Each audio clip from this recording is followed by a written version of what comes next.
The millionaire's son lay still on the marble floor, eyes closed, his tiny fingers twitching, while the maid knelt beside him, trembling.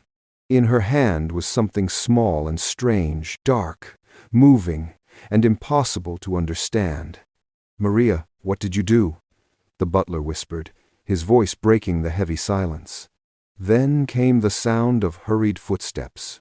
Mr. David Grant, the man whose name ruled half the city, burst into the room, his face pale, his tie loose, fear in his eyes, for the first time in years.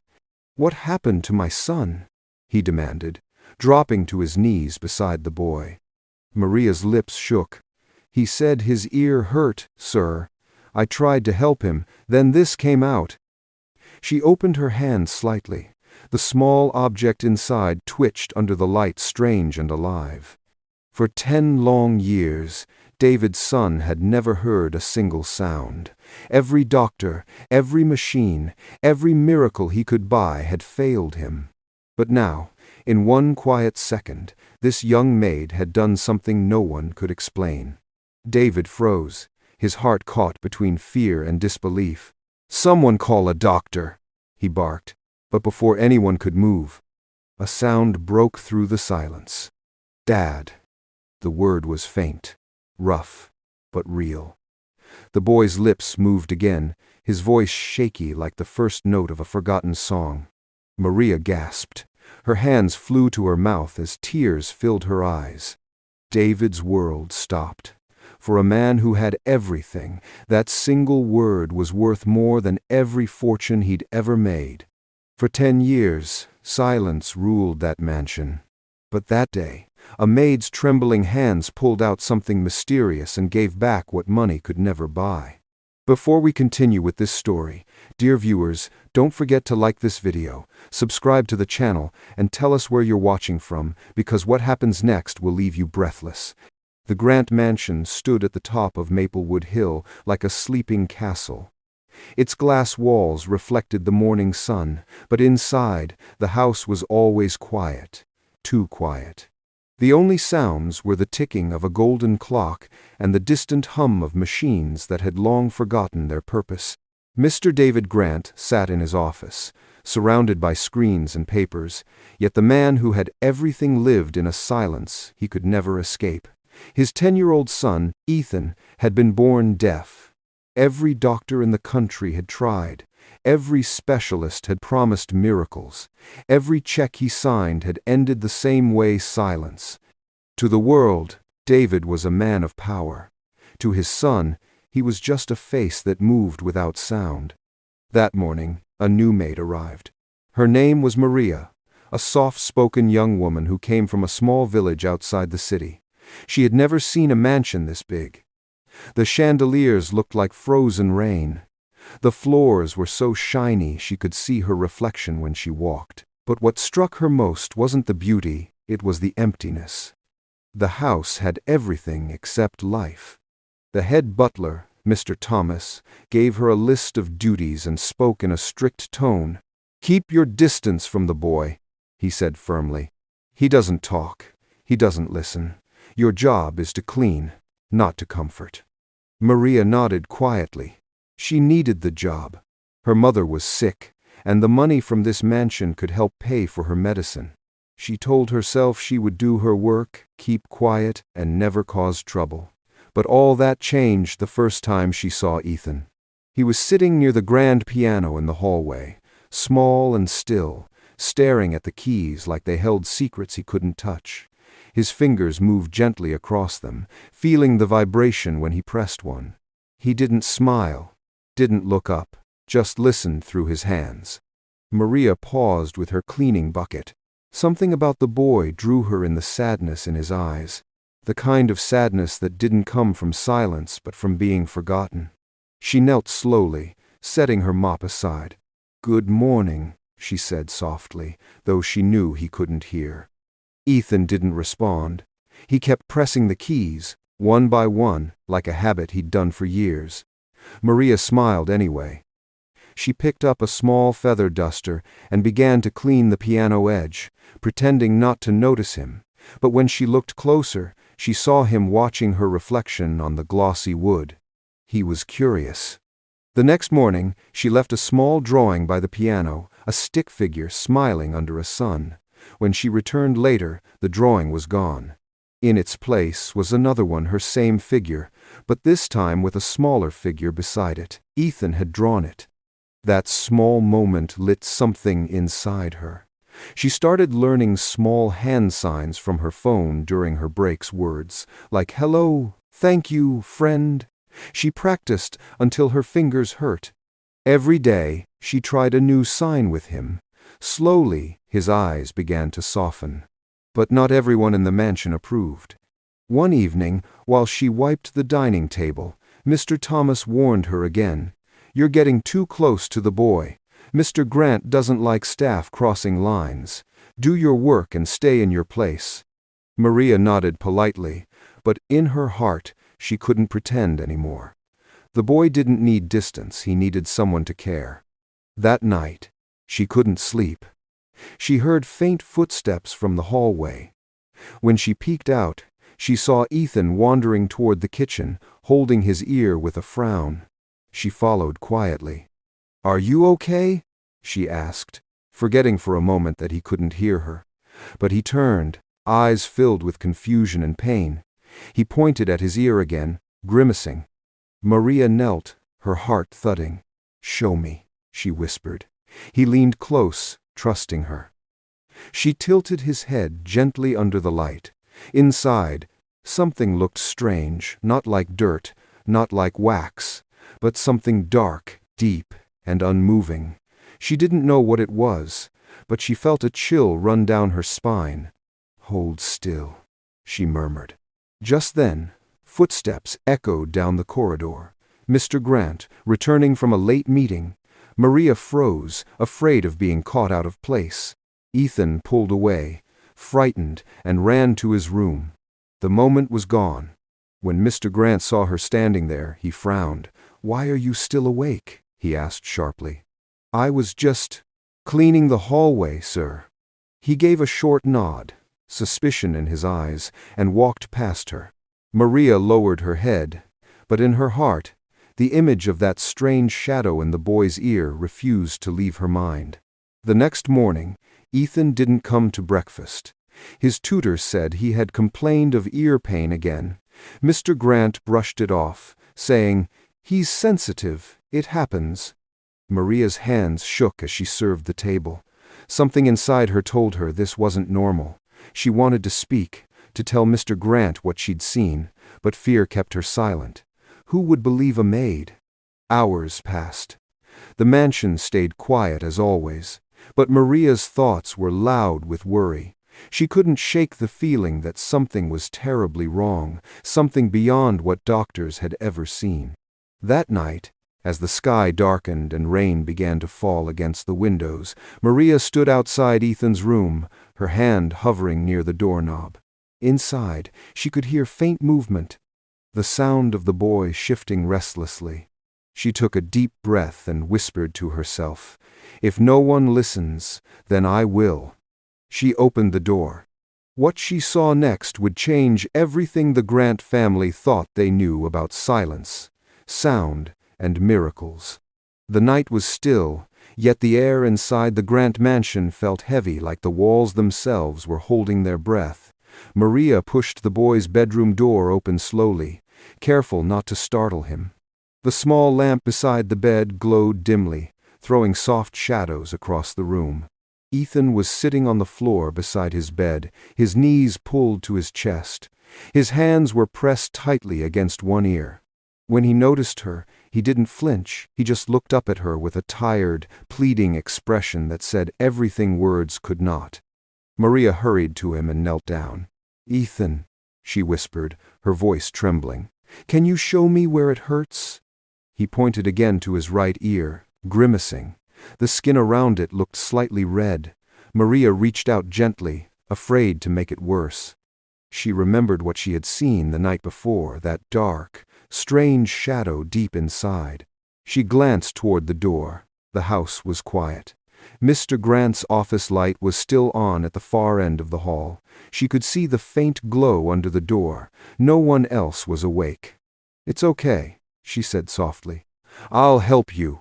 Ethan watched her closely, trusting her more than he trusted anyone else. Slowly, Maria took a clean napkin from her pocket, folded it, and tilted his head toward the light. What she saw made her heart drop. There was movement. Something deep inside his ear shifted ever so slightly, like a small twitch of life. "Oh, Lord," she whispered. For a moment, she froze. Fear wrapped around her chest like a rope. What if she made it worse? What if she hurt him? She wasn't a doctor, just a maid. But as Ethan's face twisted in pain, she knew she couldn't wait. "Stay still, okay?" she said, trying to keep her voice calm even as her hands shook. "Just a second. Don't move." Ethan gripped her wrist tightly. His little fingers were cold. He didn't understand what was happening, but somehow he trusted her. Maria took a deep breath. Using the corner of the napkin, she reached in as carefully as she could. For a moment, nothing happened. Then, suddenly, she felt something soft, damp, and moving against the fabric. Her stomach tightened. She pulled back slowly. When the small, dark object slid out and dropped into her palm, she froze. It was tiny but alive, crawling weakly, a small insect that must have been trapped inside his ear for years. Ethan blinked, confused. Maria stared at it in disbelief. "My God," she whispered. She quickly covered it with the napkin, her heart racing. She didn't know what to feel: fear, relief, or shock. Then, before she could even speak, Ethan gasped. His head jerked slightly, and his eyes went wide. "Ethan?" she said quickly. "Ethan, are you okay?" He looked around, trembling. His small hands lifted to his ears, as if something new had just entered his world. Then came the sound, faint at first, the ticking of the bedside clock. His lips parted. He turned toward the window, where the rain tapped softly against the glass. Every drop seemed to startle him. He began to shake, then cry. "Ethan," Maria whispered, her voice breaking. "Can you hear that?" He looked at her, really looked, and then pointed at her mouth as she spoke. His lips trembled. He mouthed a word she had never heard from him before. "Sound." Tears filled her eyes. She covered her mouth with both hands, unable to believe it. "You can hear me?" He nodded, slow and unsure, as though afraid it would stop. Maria laughed and cried all at once. She didn't care if it made sense or not. "Oh, thank God," she said, kneeling beside him and hugging him tightly. "You can hear, Ethan. You can really hear." For a few seconds, it was just them, the maid and the boy, crying softly in the quiet room that wasn't quiet anymore. Then came the sound of footsteps. Heavy, fast, growing louder. The door burst open. Mr. Grant stood there, his tie loose, his face pale. "What happened?" he barked, rushing in.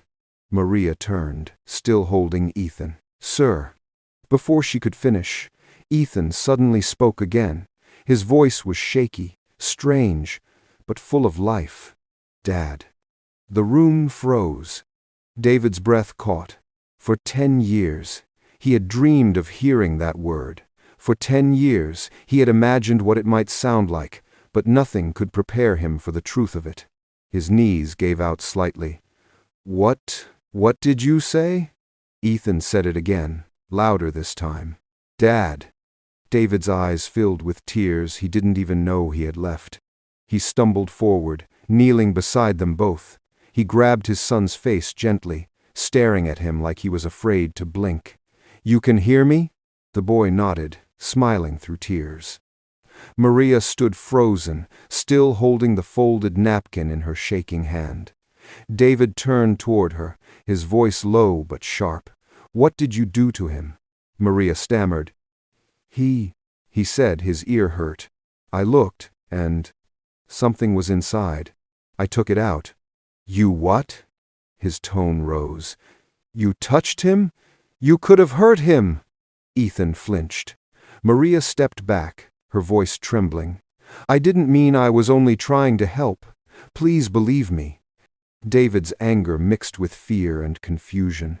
"Call the doctor," he shouted to the butler, who appeared at the door. "Now!" Within minutes, the mansion filled with noise, footsteps, voices, phones ringing. For the first time in years, it wasn't silent. But in the middle of all the chaos, Maria stood by the corner, tears falling quietly as she watched Ethan sit on the bed, touching his ears and laughing at the sound of his own voice. It was the most beautiful thing she had ever seen. Still, fear crept inside her heart. She didn't know what the doctors would say, or if Mr. Grant would ever forgive her for touching his son. But she knew one thing for sure: something strange and powerful had happened that night. And whatever it was, it had changed everything forever.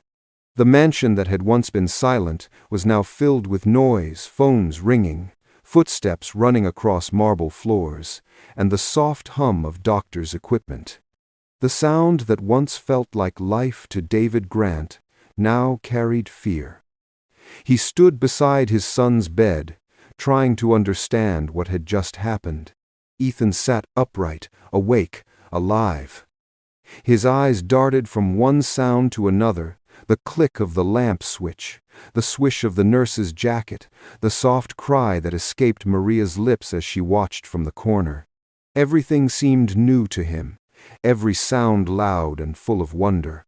The doctors moved quickly, setting up their instruments and speaking in low voices. One of them, a tall man with silver-rimmed glasses, turned to David and said, "We'll run a full test, sir. This kind of sudden recovery is unusual."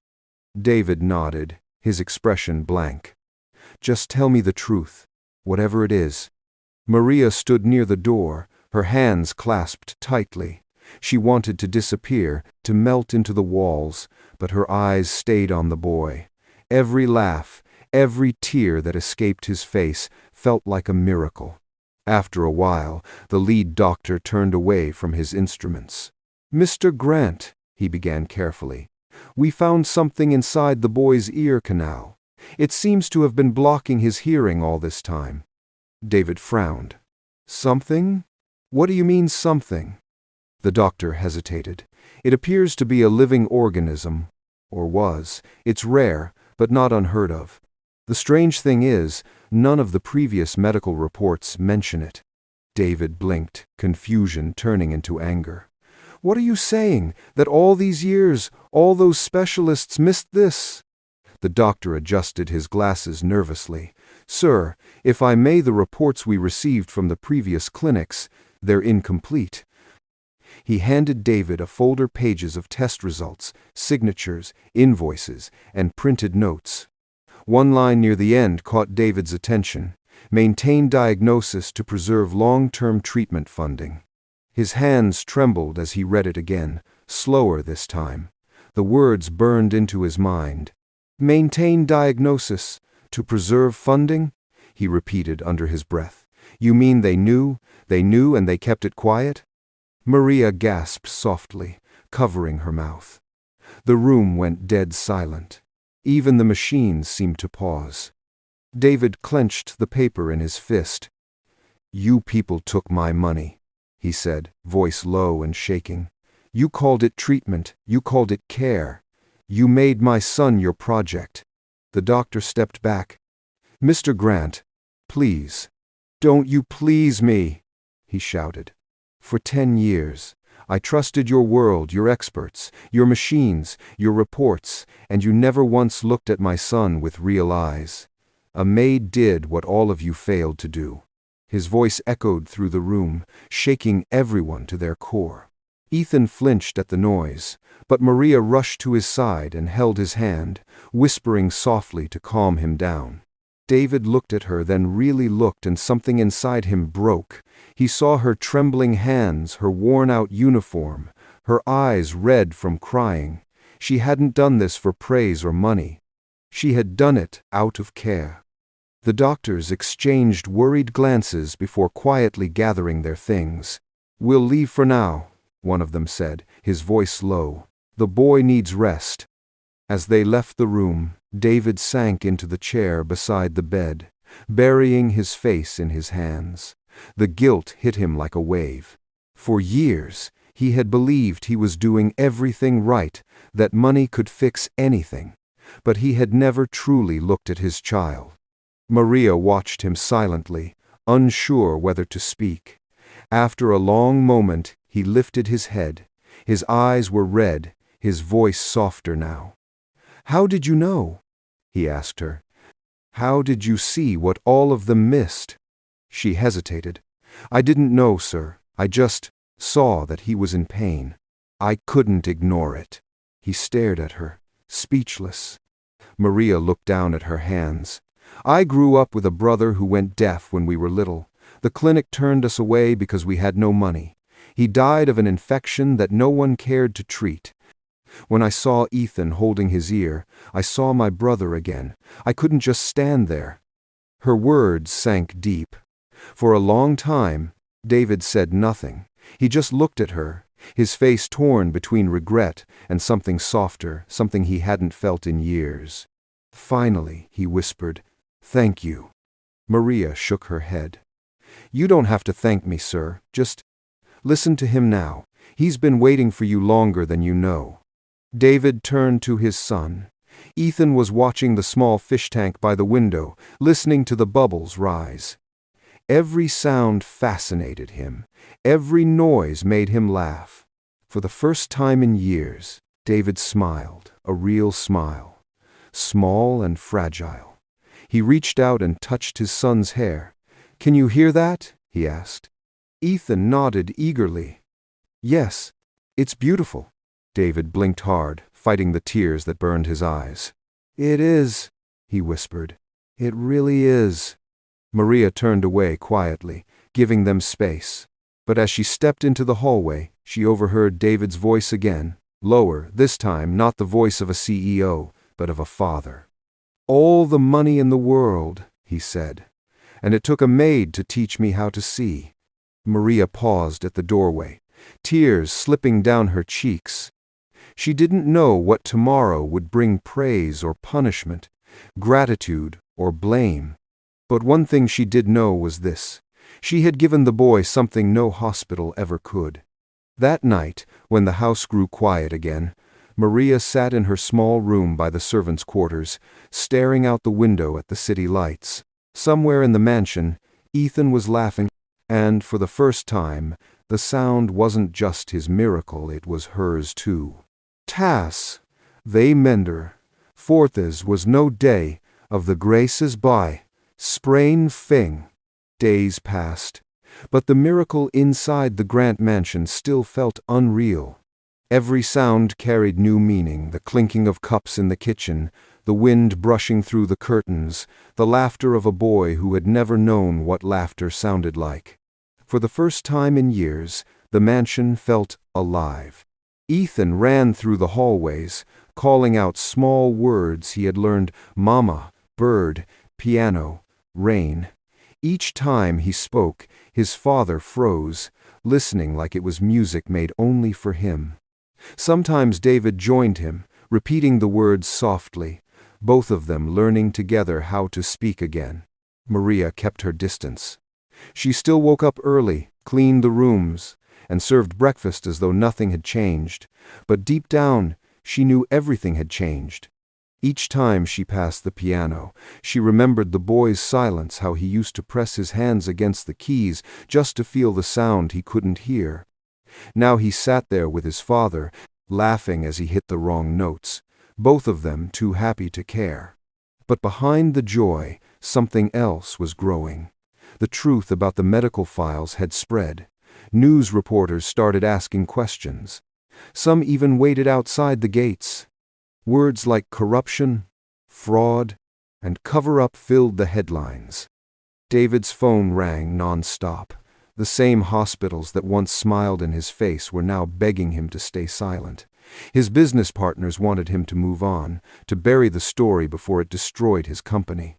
But David couldn't stay quiet anymore. One morning, he walked into the living room where Maria was polishing the silver trays. His suit jacket hung loosely over his shoulders, and his eyes were tired but clear. "I'm holding a press conference tomorrow," he said. Maria looked up in surprise. "You're going to tell them?" He nodded slowly. "Everything. About the doctors, the lies, the money they took, all of it." She hesitated. "They'll blame you too, sir." He gave a small smile. "Then let them. If staying silent means protecting evil, I'd rather speak and lose everything." For the first time, Maria saw not the cold man who signed paychecks, but a father ready to fight for truth. The next morning, cameras lined the entrance of Grant Industries. Reporters shouted questions as David stepped to the podium with Ethan standing proudly beside him. The boy clung to his father's hand, wearing small headphones to soften the noise. David's voice trembled as he began to speak. "For 10 years, I trusted people who promised to help my son. They took my money, my hope, and my time, and they lied. They left my child trapped in silence for profit. But a young maid, someone no one looked twice at, saw what all the experts missed. She gave me back my son." The crowd fell silent. Flashing lights glowed like stars, but David didn't flinch. His words carried pain, truth, and pride. "From today, every family deserves honesty, not greed. Every child deserves a chance to be heard." Later that evening, back at the mansion, Maria stood by the window, watching the sun set over the city. The press had left, the house was quiet again, but this time, the silence was peaceful. She heard footsteps behind her. When she turned, David was standing there, holding a small envelope. "I have something for you," he said. Inside was a letter and a document with her name on it. "The Maria Foundation for Children with Hearing Loss," she read softly. "You named it after me?" He nodded. "You gave me something I can never repay. This is my way of saying thank you." Her eyes filled with tears. "Sir, I don't deserve this. I'm just a maid." David shook his head. "You're the reason my son can say the word, Dad. You're not just anything." Ethan ran into the room then, his small hands covered in paint. "Maria!" he called excitedly. "I made you something." He held up a drawing, 3 figures holding hands under a big sun, smiling. Above it, he had written, "My family." Maria pressed a hand to her chest. "It's beautiful," she whispered. That night, after Ethan went to bed, Maria sat in her small room, staring at the letter again. The paper shook in her hands. She knew what she had to do. By dawn, the house was still. A folded note lay neatly on the kitchen counter, addressed to Mr. Grant. When he found it later that morning, his heart sank as he read. "Sir, thank you for everything, but my time here is done. Ethan doesn't need me anymore. He has you, and that's how it should be. Please don't look for me. I'll always pray for both of you. With love, Maria." David stood in the kitchen for a long time, unable to move. The mansion suddenly felt too big again, too quiet. He walked to his son's room, watching Ethan sleep peacefully, his chest rising and falling to the rhythm of dreams filled with sound. He whispered softly, "She left so you could keep moving forward." Years passed. The Grant mansion became more than just a house. It turned into a place where families came for help. The Maria Foundation grew across cities, offering free treatment for children with hearing problems. David often spoke at schools and hospitals, sharing his story not as a rich man, but as a father who learned that love listens deeper than words. And every time he told the story, he ended it the same way. "Is greater than a maid saved my son when money couldn't. She taught me that wealth builds walls, but love breaks them. She made me hear again, not through my ears, but through my heart." One spring afternoon, as David stood outside the foundation building, he saw a group of children laughing and signing to one another. Among them was a young nurse with kind eyes and a familiar smile. For a second, His heart stopped. She turned briefly, her face older but unmistakable. Maria. Their eyes met. She smiled softly, then turned back to the children, helping one fix his hearing aid. David didn't call out to her. He just stood there, watching quietly, tears filling his eyes because he understood now. She hadn't left them. She had simply kept listening to the world in her own way. The wind blew gently, carrying the faint laughter of children across the courtyard, the sound of healing, of forgiveness, of life. And for David Grant, that sound was worth more than all the money in the world. Dear viewers, sometimes the people we overlook are the ones carrying the greatest miracles. Love doesn't always wear a white coat or live in a mansion sometimes. It comes in the form of a quiet maid who listens when no one else does. If this story touched your heart, please like, share, and subscribe for more emotional stories that remind us what truly matters. Tell us in the comments where you're watching from. We'd love to hear your story too.